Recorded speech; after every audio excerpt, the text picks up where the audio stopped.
I think of all the Banggood kits that I've made, the least well, not least interesting, but the least successful have been the radios. There's a couple here.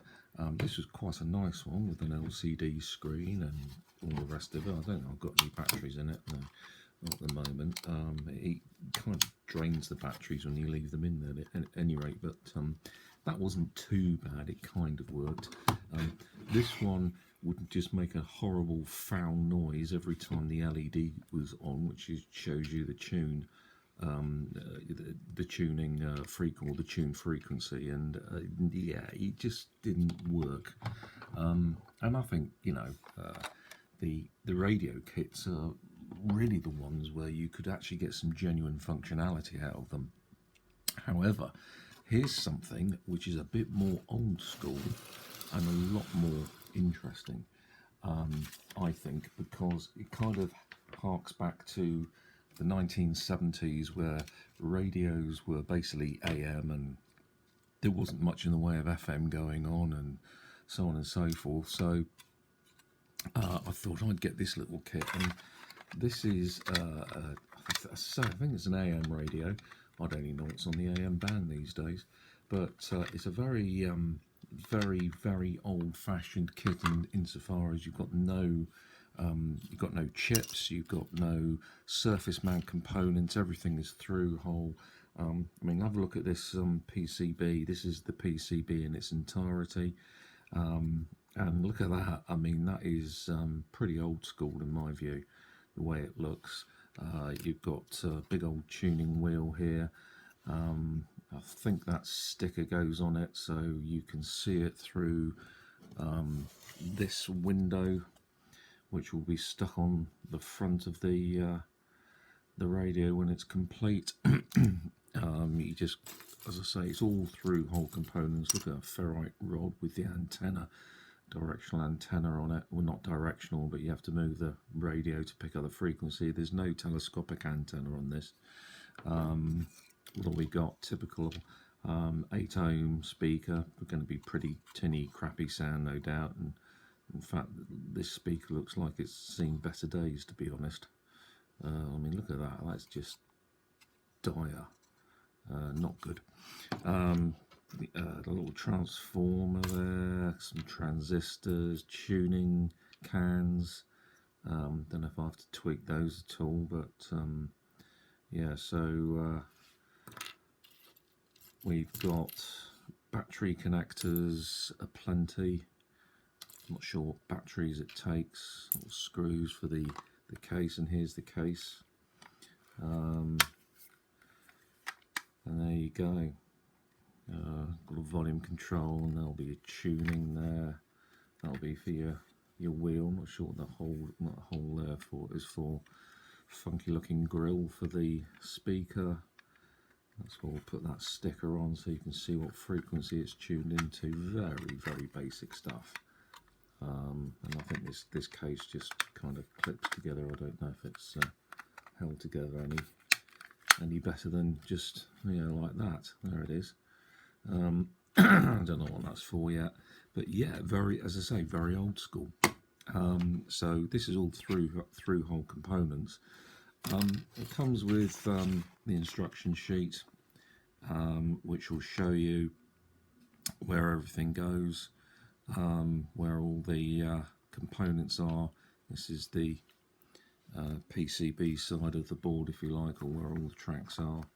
And yeah, it's got all the component list there, so you know what values go in what locations. And if you want to know what the full, sorry, just knocked you about there, what the full circuit looks like, then you've got that as well. Show you all of that. It's DC 3 volts, only takes a 3 volt. It's probably 2 AA's or something like that, I don't know. Haven't got that far yet. Got to build the damn thing first. But I don't know. I'm kind of pumped up for this one because, as I say, the other radios haven't really been too successful. And it would be nice to get one out of Banggood that does a good job. So, yeah, lots of little components here. As I say, it's all through hole stuff. The main thing with this is being able to make sure you know what the value of each of these resistors is, so you get them in the right place. So if you're not sure, then get a multimeter.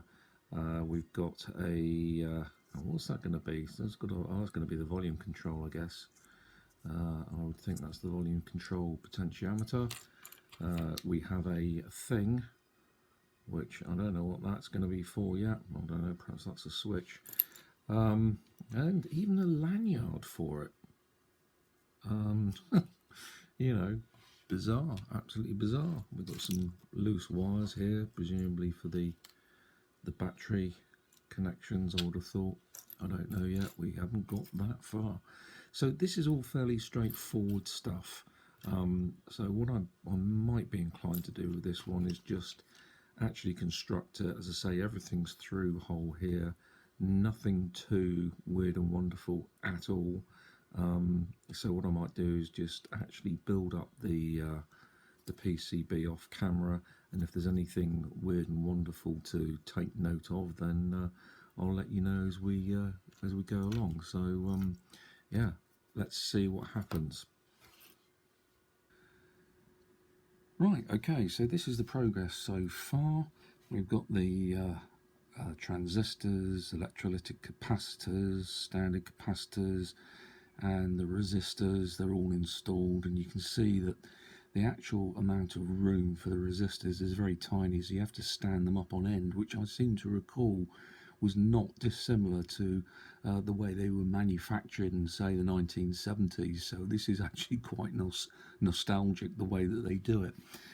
So that's all fairly straightforward. It's all through hole components, quite easy to solder. So you know, this is actually not a bad kit for somebody who's not into soldering too much. It will be a good way in. Now the problem I've had is the tuning cans and where to place them. Now each can is individually coloured. You can see you've got red there, and that's like I think that's white, and yellow, and that's a grey colour. And the problem is that I don't know which of these areas that are marked out here. So this is where each of the cans go, the squares that you can see there, but I don't know from the instructions which colour goes in which slot. So the way I've managed to work it out, and there's no instructions on this at all, you kind of have to work it out for yourself. And the way it works is that if you look at the instructions that come with it, you'll see that this is the reverse side, so it's rather like looking at the PCB from the back like this. You can see that the cans are marked B2 and B6. Is that one of them there? B6, yeah, I think so. I'm just trying to see some of the other B4 and so on, B3. But there's no correlation between the B numbers and the cans. Now I've tried to read the Chinese using Google Translate, which has got a camera feature on it. You can just point your camera at it and it will look at the Chinese writing and then try and convert it into English, but that wasn't very successful. But what I then found is that looking at the actual item on Banggood itself, you've got this schematic. Actually, let's have a quick look on the other side. Yeah, so if you look at the schematic on the back of the instructions that come with it, again you can see the B3 and B2, and I think these are colours, but I can't read them. However, on the actual listing on Banggood, you've got this, and you can see here it tells you that B2 is red, B3 is yellow, B4 is white, and B5 is black. So that grey colour is actually supposed to be black. So all I need to do is, for example, I keep hitting the camera, apologies. All I need to do is, if I'm looking at, again, the back of the PCB, and I'm looking for the one up here, B2, okay, now B2 is next to that opening there, so it's going to be this one here, and if I bring it over, I can see that B2, or if I bring over the schematic from the YouTube listing, not YouTube, the Banggood listing, I can see that B2 is red. So by that deduction, if I'm on that camera again, you're going to start throwing up, aren't you? So from that deduction, I can take the red one, and I know that the red one will live there, in that slot there. We'll put it in a minute. So that's what I've got to do for each one, and that's how you work out what colour goes where. When I've finished it, obviously I'll show you, and you'll be able to see the correct position of colours. So the other thing is that we've got these two transformers. One's yellow and one is green, and it actually tells you, again, going back to the Banggood listing, if I can find it, yeah, B6 input transformer is blue, and B6 output transformer is red. So I've got a yellow one and a green one. So go figure. I really don't know which one goes anywhere. And you can see here, they say we don't offer any manuals, only has schematics. Sorry for the inconvenience. Yeah, okay. So I don't know which transformer goes where on the board. And there's the two slots, B7 and C, no, that's not C, B6 and B7. So B6 blue, B7 red. Well, I've got green and flipping yellow. So that's no, I'm trying not to use naughty words. Yeah, so I don't know which one goes where, unless there's something I'm missing somewhere. I really don't know. I really don't know. So I could not tell which one goes where. So I've got to try and think about looking to see if anybody else has managed to build this kit and see where they place their transformers, which I don't really like doing. I rather like working things out for myself, but I just have not got a clue where they go, and there's a 50-50 chance of getting it wrong. And because these things have got quite a few pins, and fairly delicate pins, desoldering them to swap them over is not a good idea, apart from the fact you don't know what damage you're going to cause when you power it up. So there, don't know. Anyway, I'm going to try and work that out, get the cans in, hopefully get the transformers in, and move on from there. Right, okay, well, I've pretty much got it complete, actually. I mean, most of the components are fairly straightforward to install. I worked out the position of the tuning cans, and there you go, yellow, white, I think that's supposed to be black, red, looks grey to me. And those are the positions, yellow and green, of the transformers, I think. We will find out when we power it up. The tuning, the actual antenna is held on with a bracket, a red plastic bracket, which there's two screws that hold on the main tuning capacitor, and also that bracket, and then on top of that you put the tuning wheel, so you can change station. And I think I'll probably put that in the wrong place, that sticker, but never mind. Then you've got the on-off volume control switch. That just gets soldered in there. It's all very straightforward. And then the wiring of the antenna can be a little bit fiddly because you've got these very, very tiny, very fine wires. And the way just to work that out is just to look at the schematic, and you can see there's the antenna, and it's got 1, 2, 3, 4 wires, and just trace where they go on the PCB and solder them down to those points. One there, one there. Where's that one go? It's a bit of a maze. That one goes down there, and that one goes down there. And just a little bit of blob of solder. Some of it is, you probably got a solder joint there already. It's just joining that joint. Just reheat it and just gently pop that antenna lead in there, and that's fairly straightforward, no problems at all. The two speaker wires, and I've not wired in the speaker wires just yet, but that's where they get both attached. So you've got two speaker wires here, and then you've got the battery. It is, I think they're double A's, positive there. That lead, that positive line gets soldered on at that point, and the negative gets soldered on at that point.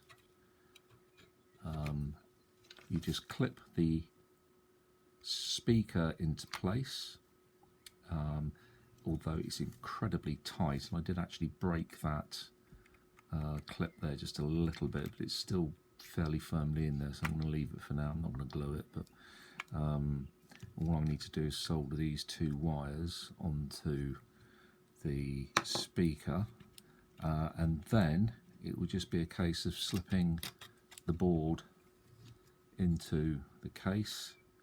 And if I haven't got this wrong somehow, probably have, I've got it upside down, haven't I? Goes in like that. It'll go in like that. I need to carefully route the wires so that they're not being pinched or anything. And then you fit the whole thing in with that screw into that hole, which goes into that post, and that's just the only screw that holds the PCB in place. So I'm going to just finish that off. I've just lost the screw. What have I done with that? There it is. Then probably the final thing to do will be to use this sticker, which is quite hard plastic, which will go on the front of the unit there, like that. So I'm going to solder on the two speaker wires before I put the board in, because if I do that, the board will probably cover the speaker wires. And once I've done that, we're going to be able to power it up. Well, I'm afraid it's bad news. I've got another fail on my hands. I have finished the radio. I checked the position of the tuning cans, the right colours in the right place. I've checked, I've got the input and output transformers in the right place. I've double checked the transistors, making sure the right values in the right place, the polarity critical components such as the diodes and the electrolytic capacitors are in the right place. I've been through the soldering I've done to make sure I haven't got any bridges or anything like that, and yeah, it just will not work. I've got absolutely no sound from this thing whatsoever. Not a thing, not a screech and not a whistle. I thought that the speaker could be dead in some way, so I've tried other speakers, nothing with those either. I've done whatever tests I possibly can to see if there's voltage getting through, which it is. I've checked the switch, I've bypassed the switch. I've kind of run out of ideas, I have to be brutally honest.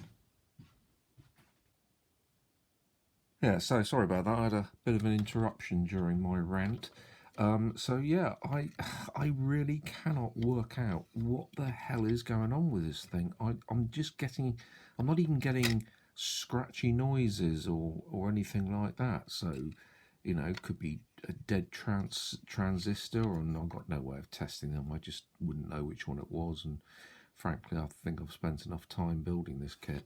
But I've definitely gone over it and time again, and I cannot for the life of me see what it is. I'll zoom in a bit. So for those of you who have already made this kit successfully, which appears to be everybody except for me, you can have a look at what I've done, and you might want to say, aha, you screwed this up, or you screwed that up, which wouldn't surprise me. Put a bit more light on it. Yeah, I've double checked all the components are in the right place as far as I can tell. I mean, you look at something for so long and you just can't see the wood for the trees, and I cannot find anything. To actually get no sound at all is, I don't know, it's a bit strange. I mean, there's something wrong with the audio output stage, or I just don't know. Duff capacitor, who knows? I just haven't got a clue. So yeah, there we go. That's all the components, and hopefully, I believe everything is in the right place. I believe that my soldering is fine. I did move the speaker wires from the pointed out at the position that they tell you to put them in, which is there and there. So I've tried both locations just in case, but no joy. There are some problems which might be the cause of it. If you look at the instructions, well, first of all, you see here that this pin is where your negative voltage comes from, so you put it on there, and which would be, where are we? Yeah, so that's the negative there, but interestingly enough, if you look at the schematic, it kind of suggests positive. So I've tried both ways around at any rate. The other thing is that the transistors V1, V2, V3 and V4 are 9018s except for 9018H except for V1, which is 9018G.